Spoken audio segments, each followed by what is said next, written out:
24. أنا أتحداك تجيب تفسير أنطونيوس فكري بالنص. افتح تفسير أنطونيوس فكري وقراه قدام الناس. تفسير أنطونيوس بس يعني؟ أنطونيوس فكري. كرر تحديك مرة تانية بس معلش.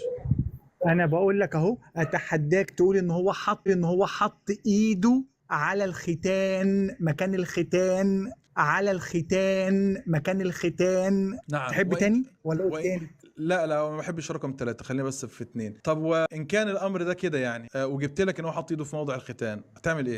أنا بقول لك أهو. أيوه هتعمل إيه طيب؟ أنا أتحدى الله نفسه. افهم بس يا محمد يا داوود. بدأ يسيء.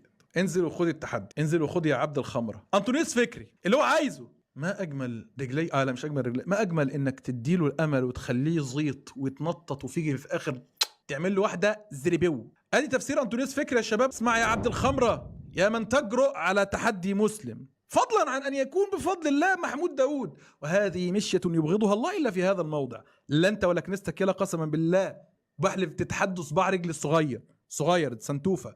ادي تفسير أنطونيوس فكري، تفسير التكوين 24.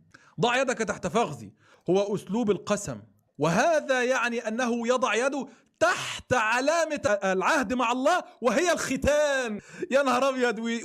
ويذكر أنطونيوس. يدي استح على دمك يلا، يدي يخرب بيتك اللي قالك كده سواحك يلا. عايز أنطونيوس؟ خد أنطونيوس أهو. أن يضع يده تحت علامة العهد مع الله وهي الختان.